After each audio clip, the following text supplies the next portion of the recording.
इब्ने मरियम हुआ करे कोई, मेरे दुख की दवा करे कोई। आज हम मिर्ज़ा गालिब की ये गज़ल पढ़ेंगे। ये एक सिंपल गज़ल है, इसमें कोई बहुत मुश्किल लफ्ज़ों का इस्तेमाल नहीं हुआ और इसके कुछ शेर जो हैं वो बहुत सारी लाइफ की सिचुएशंस पे एप्लीकेबल होते हैं। तो आइए इसको पढ़ते हैं, फिर हम इसके शेरों को एनालाइज करेंगे।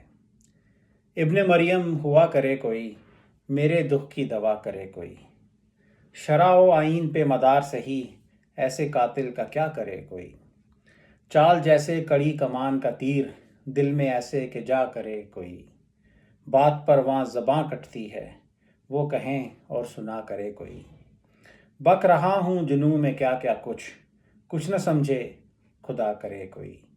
ना करो ना सुनो गर बुरा कहे कोई, ना कहो गर बुरा करे कोई। रोक लो गर गलत चले कोई, बख्श दो गर खता करे कोई।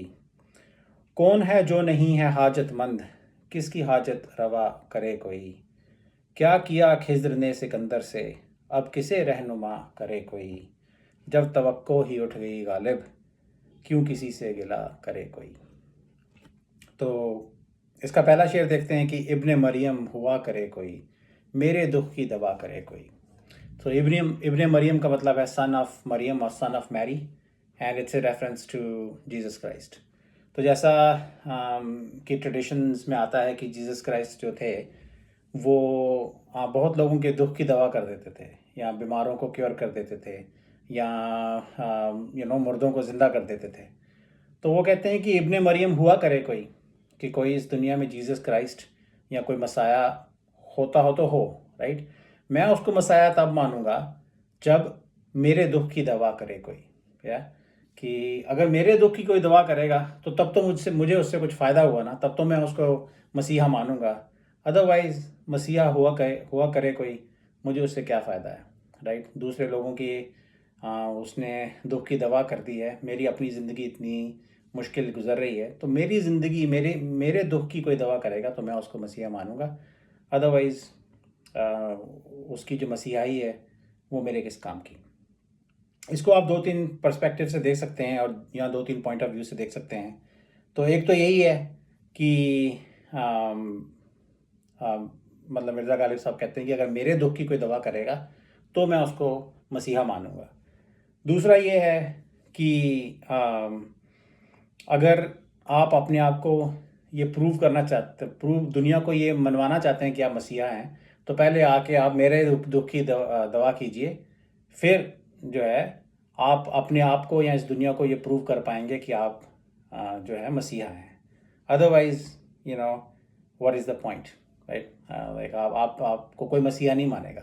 गालिब साहब का दुख है जो वो उनकी नज़रों में सबसे बड़ा दुख है, या तो कहते हैं उसका इलाज करो, आके उसकी दवा करो, तो आपको इस दुनिया में मसीहा माना जाएगा।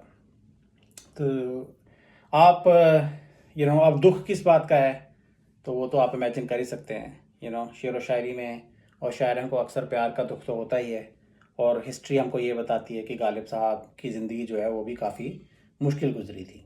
तो उसी दुख की ये दवा मांग रहे हैं इस केस में। और कौन है ऐसा जिसकी ज़िंदगी में कोई दुख नहीं है। तो ये हमारी लाइफ सिचुएशन या किसी की भी लाइफ सिचुएशन पे ये शेर एप्लीकेबल है कि कोई दुनिया में बहुत बड़े चमत्कार हो रहे हों, कोई बहुत बड़ा मसीहा हो, उससे आपको क्या फ़ायदा। आपको तो तभी फ़ायदा है अगर आपके दुख की वो दवा करे। तो यही इस शेर का मतलब है। तो अगला शेर देखते हैं कि शरा व आइन पे मदार सही, ऐसे कातिल का क्या करे कोई। तो शरा मीन्स द रिलीजियस लॉ और द इस्लामिक लॉ, और आइन means constitution, again some regulations, rules, constitution basically। और मदार का मतलब है like a turning point or an axis, yeah। in this case शरा व आइन पे मदार का मतलब है कि रिलीजियस लॉ और कॉन्स्टिट्यूशन पे डिपेंडेंस, या उसके बिना पे कोई चीज़ें चल रही हैं, तो उसको आप कह सकते हैं कि शरा व आइन के मदार पे दुनिया चल रही है। तो वो कहते हैं कि इस दुनिया में, रोज़मर्रा की दुनिया में, तो शरा व आइन जो है वो लागू होता है, या उसके बेसिस पे दुनिया चलती है। उसके बेसिस पे जस्टिस जो है वो होता है, लोगों को इंसाफ मिलता है। तो अगर कोई किसी का कत्ल कर दे तो उसको इसी लॉ और कॉन्स्टिट्यूशन के बेसिस पे सज़ा दी जाएगी। लेकिन दूसरी लाइन में वो कहते हैं कि ऐसे कातिल का क्या करे कोई। या तो अगर कोई वर्ल्डली यूजुअल सेंस में किसी का कत्ल करता है, तलवार से उसको मार देता है, तो उसके लिए तो लॉ मौजूद है उसको प्रोसिक्यूट करने के लिए, सज़ा देने के लिए। लेकिन अब जो महबूब है वो ऐसा कातिल है कि जो बिना तलवार के कत्ल करता है। वो अपनी निगाहें जब अपने आशिक पे डालता है तो आशिक का कत्ल हो जाता है, या तो आशिक मर जाता है उसको देख के। तो उसकी तरफ ये इशारा कर रहे हैं कि जो हमारा महबूब है वो तो एक ऐसा कातिल है कि वो जब कत्ल करता है तो किसी को खबर भी नहीं होती कि वो कत्ल कर गया। और जो है आदमी ढेर हो जाता है। तो अब ऐसे कातिल का क्या करे कोई। ना उसका कोई एविडेंस मिलता है उसके कत्ल करने का, ना आपको पता चलता है कब वो कत्ल कर गया। तो अब ऐसे कातिल को आप किस कॉन्स्टिट्यूशन या किस लॉ के तहत प्रोसिक्यूट करेंगे। सो लिटरल मीनिंग्स से आप बियॉन्ड जाएं तो उसका मतलब ये है कि हमारा महबूब जो है वो एक ऑर्डिनरी कातिल नहीं है। वो एक ऐसा कातिल है जो अपनी निगाहों से, अपनी अदाओं से अपने आशिकों का जो है वो कत्ल कर देता है। शरा व आइन पे मदार से ही ऐसे कातिल का क्या करे कोई। तो अगला शेर जो है वो भी थोड़ा मिलता जुलता है, क्योंकि महबूब के बारे में लिखा है कि चाल जैसे कड़ी कमान का तीर, दिल में ऐसे के जा करे कोई। तो कहते हैं चाल जो उसकी, हमारे महबूब की जो चाल है, जिस तरह से वो चलती है, वो ऐसा लगता है कि जैसे कड़ी कमान का तीर हो, या कड़ी कमान इन द सेंस कि एक स्ट्रेट एरो, स्ट्रेट कमान या स्ट्रेट बो जिससे खींच के तीर चलाया गया हो, राइट। तो like it's a tightly drawn बो, या an arrow coming out of A tightly drawn बो। तो वो उसकी इस तरह से उसकी तेज और उसकी चाल है हमारे महबूब की, जो कि एक बहुत ही खतरनाक तीर की तरह है, राइट। वो जिसको लग जाए वो तीर, वो उसका कत्ल हो जाए, या उसके दिल के अंदर महबूब जो है, उसके दिल के ऊपर महबूब कब्जा कर ले, राइट। तो पिछले शेर में आपने देखा कि वो कत्ल करने की बात कर रहे हैं। तो उसी की कंटिन्यूशन ये है कि महबूब जो है उसकी चाल या उसकी अदाएं ऐसी हैं कि एक स्ट्रेट कड़ी कमान से निकला हुआ तीर आपके दिल में आके लगे आशिकों के, और आप ढेर हो जाए। है तो दिल में ऐसे के जा करे कोई। है तो महबूब तो किसी के भी दिल में जो है वो जगह कर लेता है, राइट। लेकिन वो कहते हैं कि अब रिवर्स प्रोसेस को अगर आप कंसिडर करें कि ऐसे महबूब जो कि नज़रों से, अपनी अदाओं से लोगों का कत्ल कर देता है, उसके दिल में आप जगह कैसे करेंगे। That's the point of the second line कि चाल जैसे कड़ी कमान का तीर, दिल में ऐसे कि जा करे कोई। कि उस महबूब जो इतना शातिर कातिल है, जिसकी अदाएं, जिसकी चाल जो हैं वो इतनी अच्छी है कि लोगों को का कत्ल कर देती है, ऐसे महबूब के दिल में आप जगह कैसे करेंगे, right. So the point here is कि वो पत्थर दिल महबूब है, आपकी कोई चाल उसके अगेंस्ट नहीं चलती। On the other hand he is also praising the beauty और द मूवमेंट, उसकी महबूब की जो अदा है उसको भी उन्होंने प्रेज़ कर दिया, और ये भी बता दिया कि ऐसे महबूब का प्यार पाना जो है वो बहुत ही मुश्किल काम है। दिल में ऐसे के जा करे कोई, how can you find a place in the heart of A beloved like that. अगला शेर है, बात पर वहाँ ज़बां कटती है, वो कहें और सुना करे कोई। तो ये भी उसी थीम की कंटिन्यूशन है कि एक कातिल महबूब है जो अपने आशिकों पे जुल्म ढाता है। तो आप इमेजिन करके देखिए कि महबूब की महफिल लगी हुई है, सारे आशिक लोग जो हैं वो बैठे हैं वहाँ पे, बात पर वहाँ ज़बां कटती है। तो कहते हैं कि वो बात, हमारा महबूब बात करता है और हम वहाँ बैठ के सुनते रहते हैं। अगर हम अपनी ज़ुबान खोली, किसी तरह की हमने शिकायत की, महबूब को बोला कि तू हमें अटेंशन नहीं दे रहा, या कोई किसी तरह की शिकायत की, तो वो बात पर वहाँ ज़बां कटती है, बात करने पर वहाँ हमारी ज़ुबान काट दी जाएगी। इतना जो है ज़ालिम महबूब है इस केस में। या वो कहें और सुना करे कोई। या तो बस उसका कहने का मतलब यह है मिर्ज़ा गालिब साहब का कि no one has the power और strength to speak in front of this beautiful महबूब। सब लोग जो हैं, एक तो वो इतना जुल्म ढाने वाला महबूब है कि आप कुछ बोलोगे तो वो ज़ुबान काट देगा आपकी। दूसरा ये है कि वो इतना खूबसूरत है कि आपकी वैसे ही ज़ुबान नहीं खुलती उसके सामने, राइट?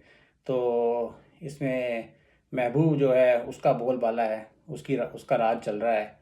वो जो चाहे अपने आशिकों के ऊपर जुल्म ढाए, उसको कोई पूछने वाला नहीं है। तो महबूब जो है उसके अंदाज़ को डिस्क्राइब करने का ये उन्होंने एक और तरीका निकाला है।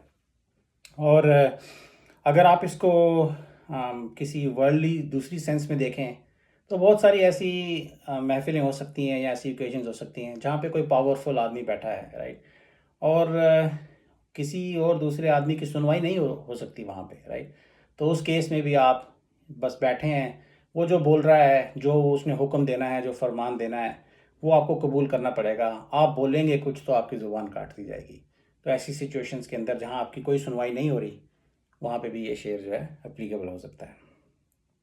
तो अगला शेर, उसमें इन्होंने थोड़ी अपनी सिचुएशन को डिस्क्राइब किया है। कहते हैं, बक रहा हूँ जुनून में क्या क्या कुछ, कुछ न समझे खुदा करे कोई। तो जुनून का मतलब होता है मैडनेस और फ्रेंजी, पागलपन।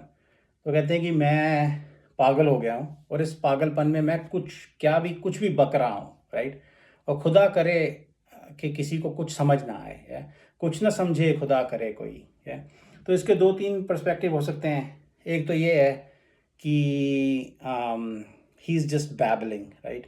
वो या तो महबूब के प्यार में, या फिर ज़िंदगी की मुश्किलों से तंग आकर, या किसी और वजह से वो पागलपन की स्टेट में आ गए हैं वो, या दीवाने हो गए हैं वो, और उस दीवानेपन में वो कुछ भी बक रहे हैं, या तो वो कुछ मीनिंगलेस चीज़ें भी बक रहे होंगे, राइट? तो वो कहते हैं कि हो सकता है नशे की स्टेट में भी हों, तो उनको थोड़ी परवाह है अपनी इज्जत की भी इस केस में, कि जब तक मेरा ये जुनून उतरे, जो कुछ मैंने बकवास की है, खुदा करे कि किसी को समझ में ना आए, ताकि मेरी कुछ इज्जत इस सोसाइटी में जो है बच जाए, राइट? लोग कहेंगे अच्छा ये नशे में, शराब में कुछ बकवास कर गया है, do not take it seriously, right? दूसरा एक मतलब इसका ये भी हो सकता है कि you are in a heightened से स्टेट ऑफ कॉन्शियसनेस, या और इस केस में आप कुछ वैल्यूएबल चीज़ें जो हैं वो बोल रहे हो, राइट?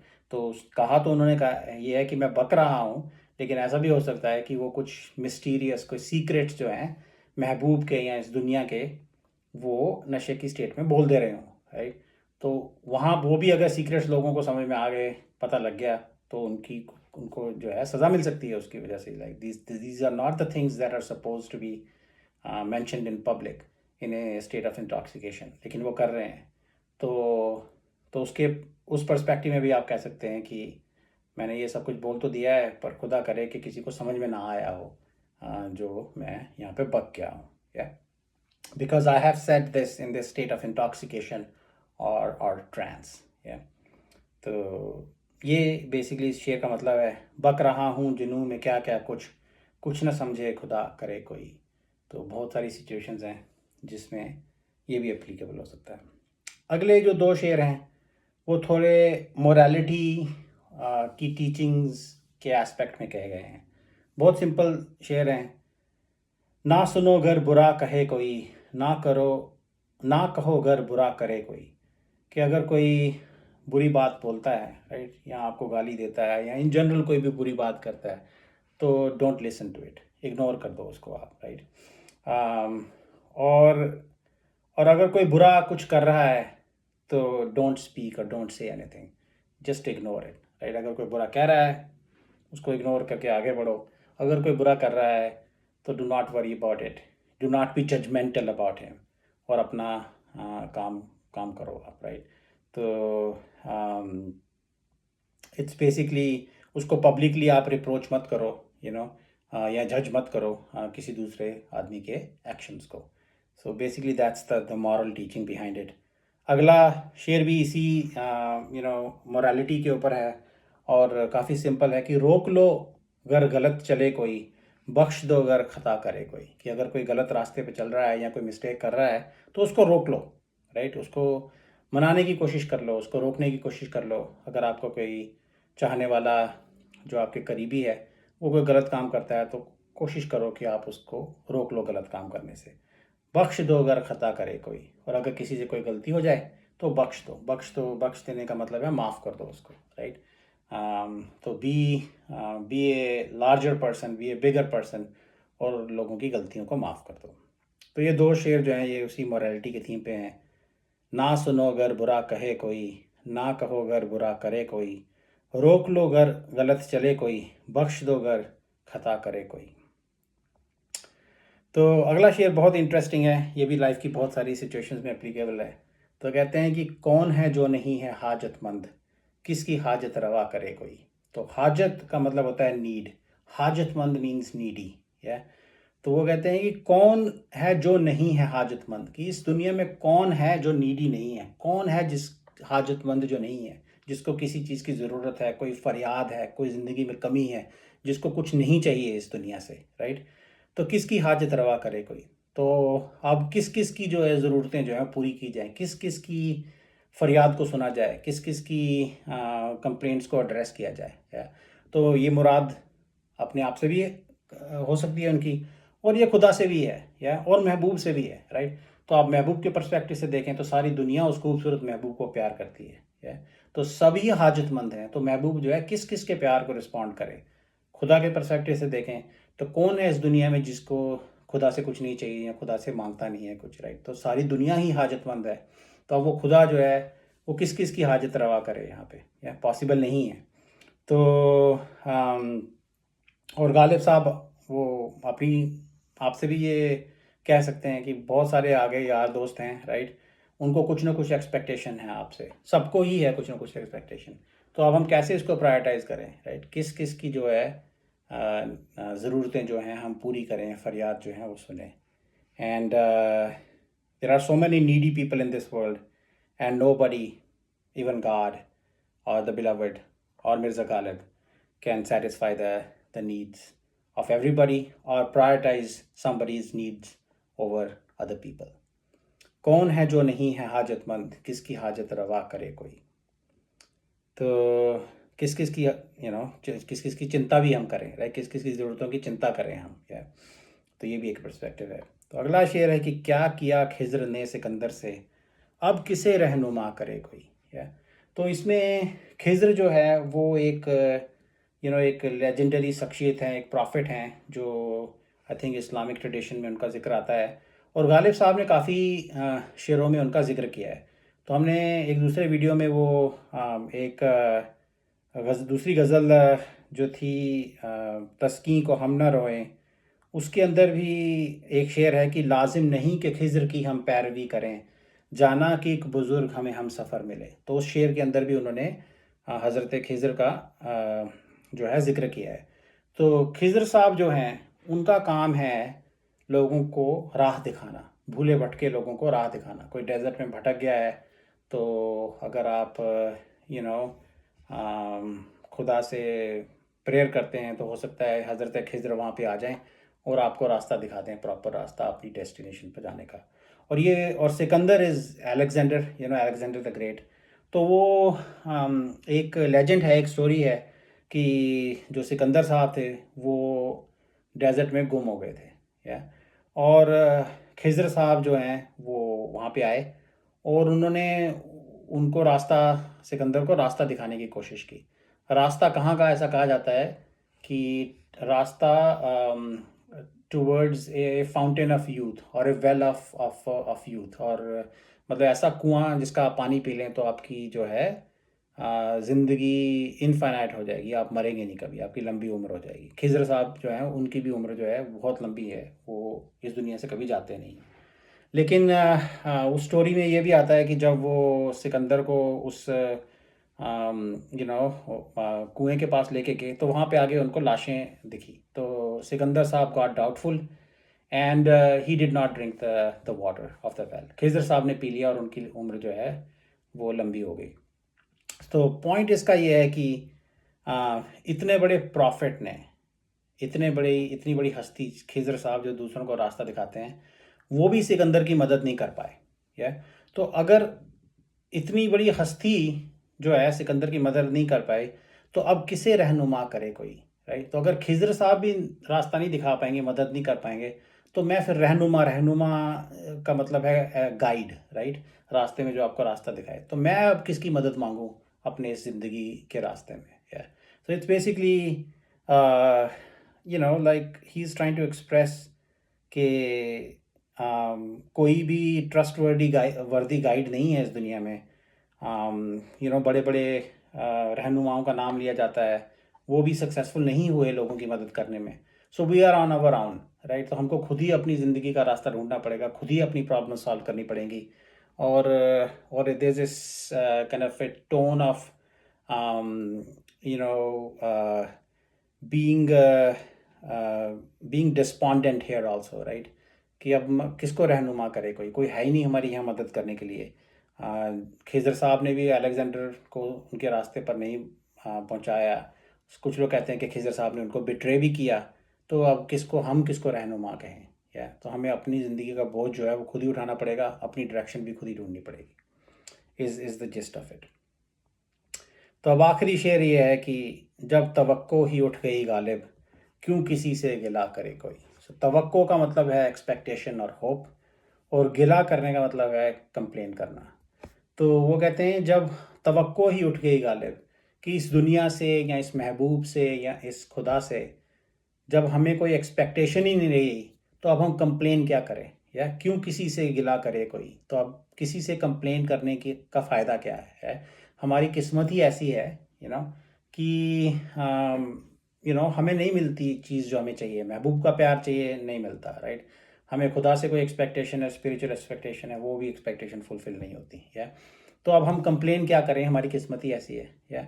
और एक पर्सपेक्टिव ये है कि आप किसी से कंप्लेन तब तक करते हैं जब तक आपको कोई एक्सपेक्टेशन हो कि शायद हमारी फरियाद जो है वो सुनी जाएगी। जब आपकी वो एक्सपेक्टेशन या होप जो है, उम्मीद ही टूट गई, तो फिर उसके बाद आप कंप्लेन करते रहोगे, उसका फ़ायदा क्या है, right.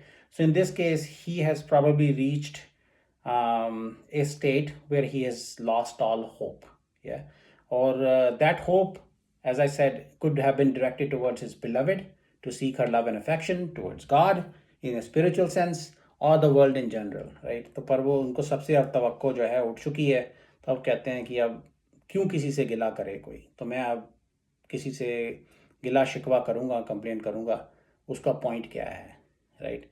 And it's just a hopeless situation. जब तवक्को ही उठ गई गालिब, क्यों किसी से गिला करे कोई। And there is no hope, and in this case, what is the point of complaining in front of anybody? तो ये था जी आखिरी शेर इसका। एंड आई थिंक द गज़ल काफ़ी सिंपल है, लेकिन इसके शेर तो एज ऑलवेज बहुत खूबसूरत हैं। And hope you enjoyed. Thank you.